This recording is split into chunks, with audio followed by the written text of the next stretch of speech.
रक्तचाप की जांच कैसे की जाती है?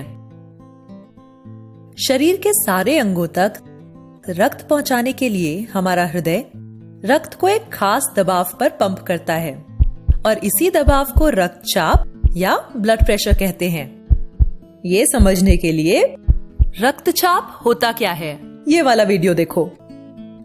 हृदय द्वारा पंप किया गया रक्त वाहिनियों में आता है और इनकी दीवारों पर दबाव बनाता है। इसी का उपयोग करके डॉक्टर ब्लड प्रेशर नापते हैं।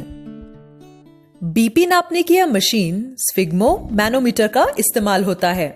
इसे बीपी अपैरेटस भी कहते हैं। Knob, cuff, rubber tube, rubber bulb, rubber valve और गेज, इसे ऐसे खोलते हैं। कपड़े से बने इस हिस्से को कफ कहते हैं और इसे ऊपरी बांह पर बांधते हैं। इससे दो रबर ट्यूब्स जुड़ी होती हैं। इनमें से एक ट्यूब आगे जाकर गेज से जुड़ी होती है और दूसरी इस बल्ब से। गेज एक पट्टी होती है जिससे पता चलता है कि ब्लड प्रेशर कितना है। इसके बीचों बीच एक पतली नली होती है जिसमें मर्क्यूरी यानी पारा ऊपर नीचे जा सकता है। देखो, ये नॉब है। ब्लड प्रेशर नापते समय यह हमेशा आड़ी स्थिति में होना चाहिए। रबर बल्ब में स्क्रू जैसा एक वॉल्व होता है। इसे इस तरह घुमाया जाता है।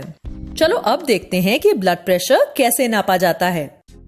सबसे पहले डॉक्टर मरीज को आराम से बैठने के लिए कहते हैं। मरीज का हाथ ऐसी स्थिति में होना चाहिए और पैर फर्श को छूने चाहिए। बीपी अपैरेटस खोला जाता है। कफ निकालकर उसे मरीज की कोहनी से 2 अंगुल ऊपर ऐसे बांधते हैं। फिर सुनिश्चित करते हैं कि कफ बहुत कसा हुआ या बहुत ढीला तो नहीं है। उसके बाद स्टेथोस्कोप अपने कानों पर लगाते हैं। चेस्ट पीस में उंगलियों से आवाज करके पता लगाते हैं कि आवाज ठीक से आ रही है या नहीं। स्टेथोस्कोप के चेस्ट पीस को कोहनी के बीच इस प्रकार लगाते हैं। इसकी चिकनी गोल सतह को त्वचा के साथ पूरी तरह से संपर्क में होना चाहिए। दूसरे हाथ से रबर बल्ब का वॉल्व बंद करते हैं और रबर बल्ब को पंप करते हैं। गेज का पारा ऊपर जाने लगता है। साथ ही कफ में भी हवा भर जाती है। इस हवा के दबाव की वजह से रक्त प्रवाह थोड़ी देर के लिए बंद हो जाता है। जब पारा 160 या 180 तक पहुंच जाता है तो डॉक्टर रबर बल्ब को पंप करना बंद कर देते हैं। वॉल्व को उल्टी दिशा में घुमाया जाता है। अब हाथ से दबाव कम हो जाता है। पारा धीरे धीरे नीचे आता है। पारा नीचे आते समय रक्त प्रवाह फिर से शुरू हो जाता है और उसी समय डॉक्टर को स्टेथोस्कोप से धक धक धक की आवाज सुनाई देती है।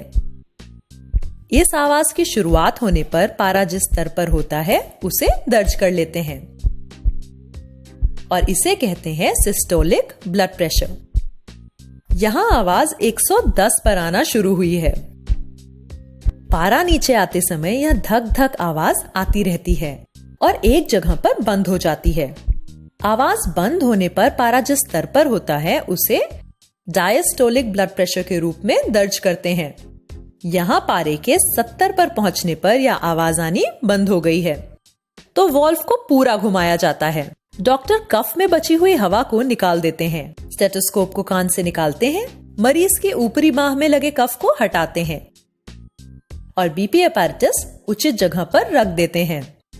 क्या तुम उस मरीज का ब्लड प्रेशर बता सकते हो जिसे हमने इस उदाहरण में देखा है? वह है 110 सिस्टोलिक और 70 डायस्टोलिक या 110/70 मिलीमीटर ऑफ मर्क्यूरी। इसे ऐसे लिखा जाता है 110/70 mmHg। mmHg ब्लड प्रेशर को मापने की इकाई है।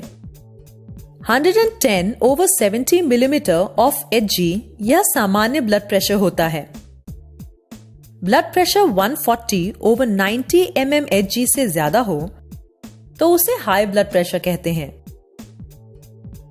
और अगर यह 100/60 mmHg से कम हो तो इसे लो ब्लड प्रेशर कहा जाता है।